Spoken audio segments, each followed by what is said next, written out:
invite Professor Binder to her talk. This is introduction talk about introduction and definition and macular holes. Please, Susanne. Thank you. As an introduction, I would like to share with you some thoughts about macular holes, definition, pathogenesis, and unusual cases. By definition, a full-thickness macular hole is a neurosensory interruption involving all retinal layers in the fovea, leading to central vision reduction. There are two diseases which have to be differentiated from a full-thickness hole. One is a macular pseudohole, which appears as a reddish round or oval lesion between 200 and 400 microns seen on the slit lamp. It shows no OCT, shows no loss of foveal tissue on the OCT, and there is always a concomitant epiretinal membrane with central opening or thinning. The traction here is mainly centripetal, and there is a steep macular contour to the central fovea with near normal foveal thickness. Surgery is only recommended if the epiretinal membrane causes decline in vision. Then the second disease is a lamellar macular hole, which is defined as incomplete macular hole where the photoreceptor layer is intact and therefore vision only slightly impaired over a long time period. If surgery is performed, ILM peeling is always recommended as an important step in surgical repair. Only the need of an additional gas tamponade might be discussed. Haritoglu and co-workers differentiated between a tractional lamellar and a degenerative lamellar hole. While a tractional lamellar hole shows a clear pre-retinal membrane, as you see here, a degenerative lamellar hole presents with more intraretinal tissue loss and cavitation and an epiretinal proliferative tissue heap instead of a clear membrane. A better surgical outcome for tractional lamellar holes than for degenerative lamellar holes is reported. Now, the pathogenesis of a full-thickness hole is still not fully understood. There is a male-female ratio of 1:3 or 1:4. The mean age is 69 years. Primary full-thickness macular holes are related to vitreous traction, and this can be an anterior-posterior traction, which is based on a firmly attached posterior vitreous cortex, and tangential tractions, which are induced by pre-retinal membrane formation. Secondary full-thickness macular holes are based on other pathologies like trauma, surgery, or uveitis. There's also subclassification of macular holes, and we divide them in small, medium, and large.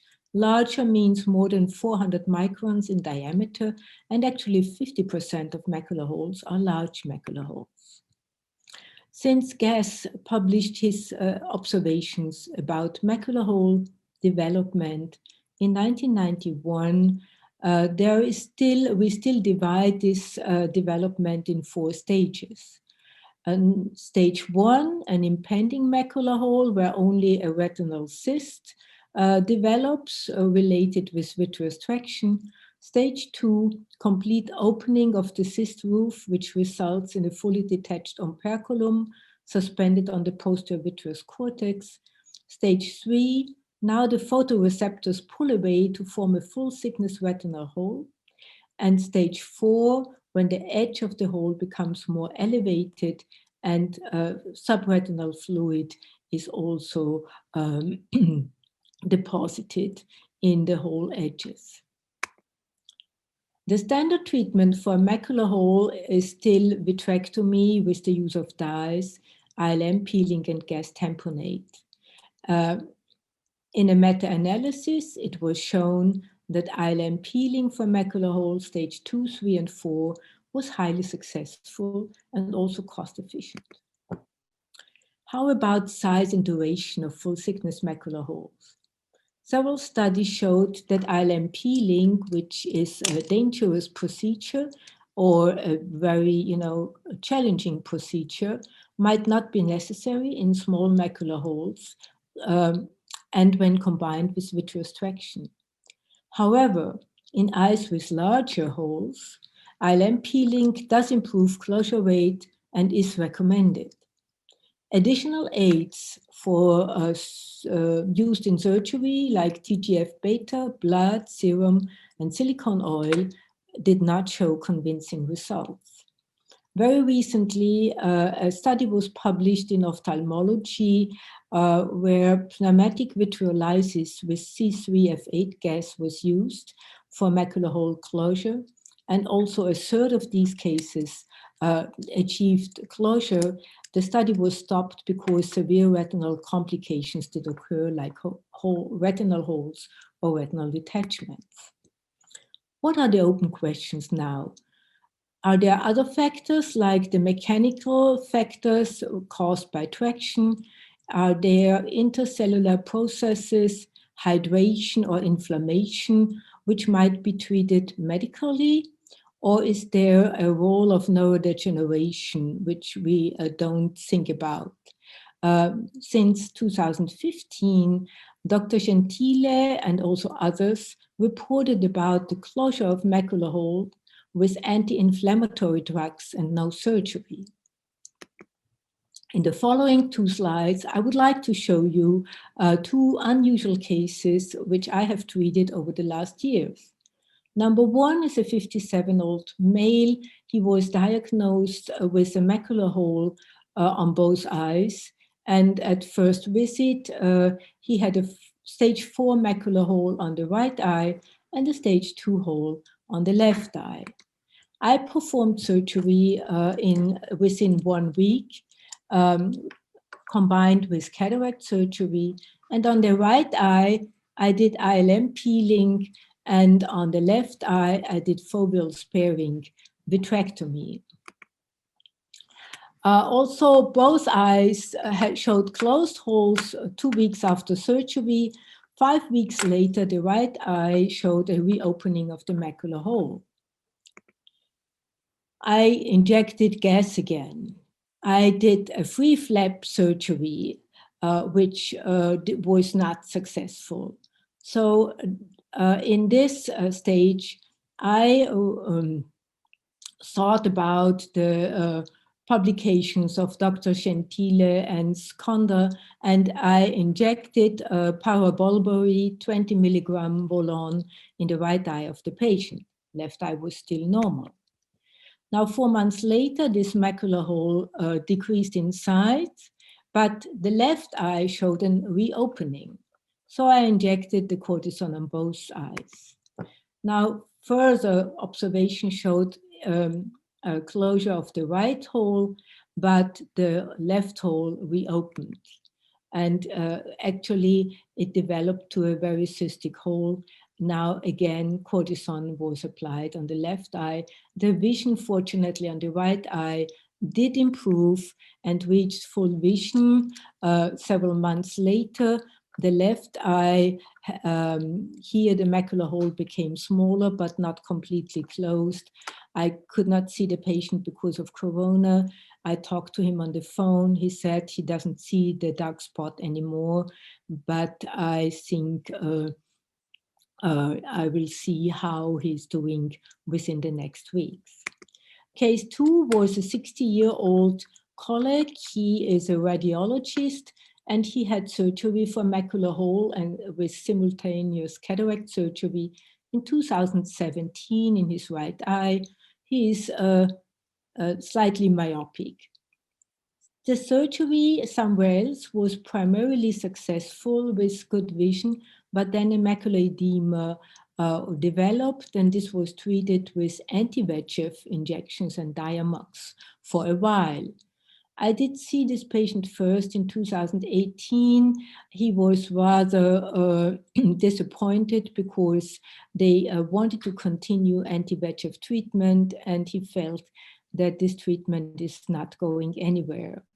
At first visit, I did see a chronic urban gas macular edema on the right eye. The left eye was normal.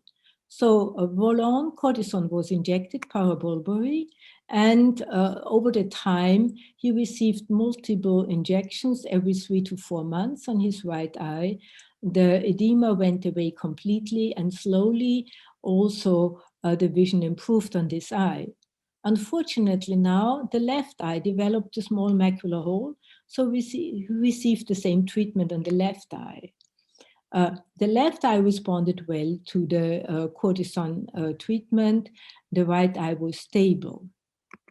Now, unfortunately, the vision dropped in this patient because he developed a cataract, and he was horrified to have cataract surgery where he feared he might have Irvine gas syndrome and also vitrectomy.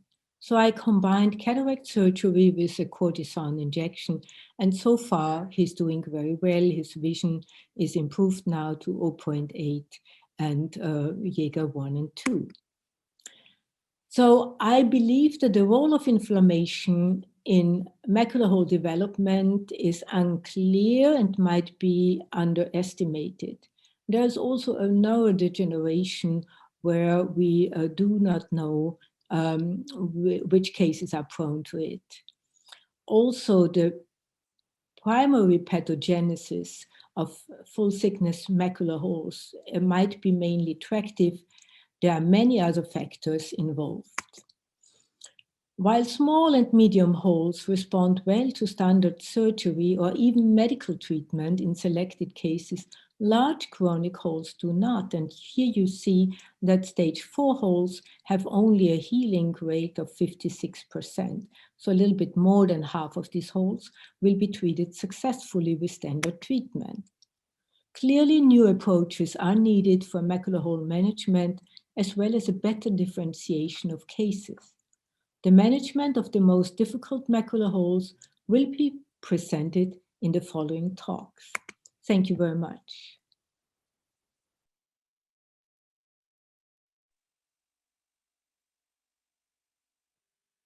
Thank you, Susanne. It was a nice overview of the macular hole problematic, and as you told, the inflammation for sure take place, and unfortunately there is no possibility to maybe to investigate this rate of inflammation and the severity of inflammation live, and we do not have any not many information about postmortem, and as we know, any failure in anatomical failure undergoes with the inflammation. And usually this chronic inflammation causes difficult types of adhesions and fibrotic tissue proliferation and so on. So probably this might play a role in the more difficult cases, which have a rate of 50%, a little bit more than 50% with the conventional surgery. And we would like to go further on and to invite to this talk, do any of the panelists, do they have any questions to Professor Binder? Can I answer? Yeah, I think, I'm a surgeon from my deepest heart. And I do not believe that, cortisone is the cure now and we should all switch. But I think there are some factors we overlook. And there might be a group of cases where we can try medical treatment, especially in reoperations or incipient very small holes. That's all I'm saying.